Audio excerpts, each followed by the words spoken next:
안녕하십니까. 하나금융투자 삼성동 금융센터 FA 윤여민입니다. 오늘 부동산 대책이 좀 발표가 됐습니다. 일단 좀 종합적으로 나와 있는 기사를 좀 보도록 하겠습니다. 다주택자 관련돼서 취득세율이 지금 1에서 4%에서 지금 8에서 12%까지 구간이 올라가는 어떤 역대 최고 수준이라고 좀 보여지고 있는데요. 이런 부분을 통해서 6억의 주택을 추가 구입하게 되면 취득세가 600만 원에서 7,200만 원까지 올라가는 세제 효과를 좀 정부에서는 보려고 하는 것 같습니다. 또 이와 반대로 신혼부부들 같은 경우는 오히려 생애 최초 주택 구입 시 관련돼서 좀 취득세를 감면해주는 어떤 정책을 씀으로써 일단은 신혼부부들에게 최근에 좀 말이 많았죠. 이런 부분들에게 좀 어떻게 보면 살 길을 열어준다고 볼 수 있겠는데요. 지금 이렇게 보게 되면 1억 5천 이하에 대해서는 취득세를 감면해주는, 그리고 1억 5천 초과에 관해서는 좀 3억까지는 50%를 감면해주는, 취득세를 감면해주는 지금 어떻게 보면 양 정책을 좀 발표를 했습니다. 기사를 보게 되면 이제 부총리의 금리 발언을 통해서 이제 이런 부동산 시장의 이런 부분들이 통화 정책에도 영향을 줄까라는 부분이 있습니다. 이렇게 보면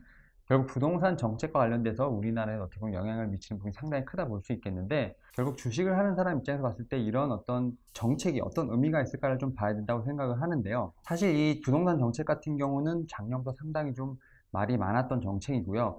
이와 관련돼서 건설주들이 좀 상당히 힘들었던 부분이 있습니다. 그러나 사실 해외 수주가 좀 많았기 때문에 국내가 좀 힘들었어도 어느 정도 좀 선방이 됐었는데, 결국 해외 같은 경우도 코로나19로 인해서 좀 수주가 많이 밀리면서 결국 그 건설주 같은 경우는 좀 어떻게 보면 진퇴양난에 빠진 격이라 말씀드릴 수 있겠습니다. 이러한 거를 좀 수치로 좀 볼 수 있는 부분이 있는데요. 여기서 매크로 지표 같은 걸 좀 보게 되면 건설에 관련된 지표를 찾을 수 있습니다. 여기 지금 한국 심화 지표가 있고요. 보통 이제 선행 종합 지수로 하면 보통 6개월 정도 선행된다 이렇게 말씀드릴 수 있겠고요. 동행은 어떻게 보면 같이 간다. 후행은 한 6개월에서 1년 정도 늦는다 이렇게 보면 되는데, 결국 이제 이런 지수를 통해서 지금 우리나라가 어떻게 경기가 흘러나갈 것인가에 대한 어떤 예측을 할 수 있다 이렇게 볼 수 있겠는데요.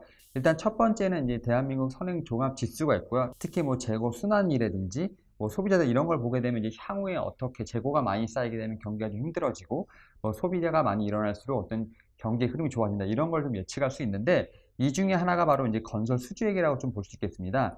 이 건설 수주액 같은 경우 이렇게 클릭을 해보게 되면 건설 수주액이 이제 어떻게 보면 어떻게 흘러간다라는 부분입니다. 결국 실제로 돈이 입금되는 건 후지만 결국 이런 수주액을 통해서 어떻게 보면 건설 경기가 어떻게 나아간다는 걸 예측을 할 수가 있는데요. 일단 2000년 지금 1월 1일을 기준해서 지금 지수가 많이 떨어지는 것을 볼 수가 있습니다. 결국 이거는 코로나19로 인해서 해외 수주도 좀 줄어든 부분이 있고요. 부동산 대책과 관련해서 작년에 좀 많이 강하게 드라이브를 걸다 보니까 어떻게 보면 신규 수주가 많이 없었다는 걸 좀 반증하는 어떤 표라고 할 수 있겠습니다.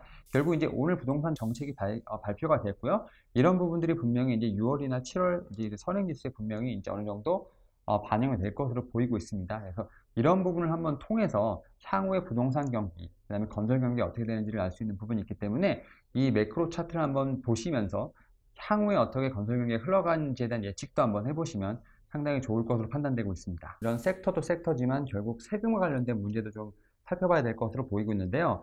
지금 이 뉴스에서 보게 되면 양도세 관련된 뉴스를 좀 찾아볼 수 있을 것 같습니다. 재건축 규제 완화에 관련된 부분은 생각을 안 하고 있다. 그리고 이제 양도세를 좀 회피하기 위한 증여 쪽 관련돼서도 지금 세제라든지 이런 정책을 검토한다고 이렇게 좀 나오고 있는 상황인데, 이러한 부분들이 주식시장에도 어느 정도 영향을 미칠까에 대한 부분도 분명히 좀 참고를 해봐야 될 것으로 판단이 되고 있는데, 결국 지금 우리나라 같은 경우 부동산에 대한 규제는 의지가 확고한 것으로 판단이 되고 있습니다. 그럼 결국은 지금 어떤 분야의 섹터에 좀 투자를 해야 될 것인가? 지금 이러한 정책들이 나왔으니까 이런 정책들이 어떻게 주식시장에 영향을 미칠까라는 부분을 좀 생각을 해봐야 될 것으로 보입니다. 어제 같은 경우죠. 인테리어 관련돼서 한샘이라든지 리바트 같은 종목들이 좀 급등을 했습니다. 결국은 이 부동산 정책과 어느 정도 좀 맥이 좀 맞닿아 있다 볼 수 있겠는데요.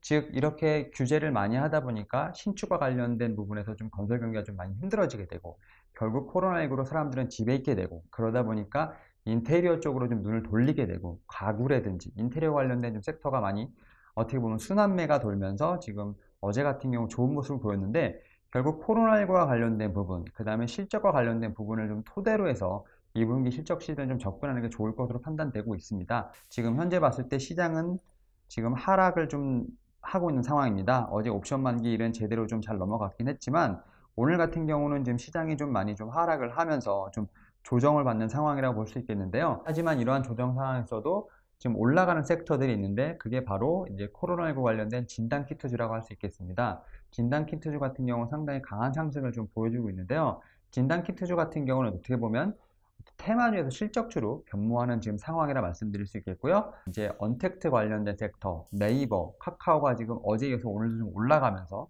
이제 플랫폼 쪽에서 상당히 강한 모습을 좀 보여주고 있습니다. 그리고 또 게임주 같은 경우도 상당히 좋은 모습을 보여주고 있는데 최근에 뭐 뉴스를 보니까 네이버, 카카오, NC소프트 같은 경우 합쳐서 시총이 100조를 넘어가는 이런 모습을 보여주면서 시가총액 상위를 상당히 좀 점령하는 모습을 보여주고 있습니다. 특히 게임주 같은 경우는 대장주죠. NC소프트 같은 경우 또 100만 원을 옥전에 앞두고 있는데요.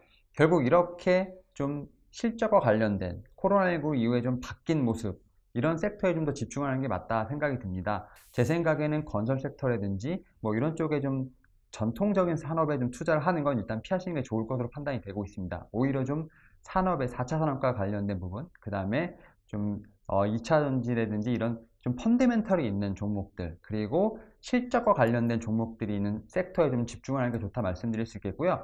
오늘 같은 경우 부동산 관련된 부분을 알아봤지만 결국은 비대면, 언택트, 그 다음에 코로나19 관련된 수혜주, 결국 이런 쪽으로 계속 매수가 돌고 있기 때문에 이런 쪽을 좀 집중한다는 것을 다시 한번 좀 강조드리고 싶습니다. 하지만 부동산 관련돼서는 우리나라 어떤 국민들이 많은 좀 시선이 집중되고 있는 부분이기 때문에 이 점은 분명히 참고해야 할 것으로 판단되고 있고요. 제가 앞서 말씀드린 것처럼 연합인포맥스에서 건설에 관련된 어떤 수치를 계속 참고를 해보시면 좋을 것 같습니다. 건설 수주와 관련된 부분이 좀 늘어나면 늘어날수록 우리나라 경기가 분명히 살아날 수 있는 부분이 있고요. 관련된 부분에 있어서 어떤 유가라든지 이런 건설 경기의 흐름도 분명히 참고를 해보시게 된다면 주가의 흐름 또한 또 어떻게 보면 예측할 수 있는 부분이 분명히 있습니다. 이에 따라서 정책과의 어떤 뉴스에 대해서 한번 생각해 보시면 좋은 시간이 되실 것으로 판단되고 있습니다. 감사합니다.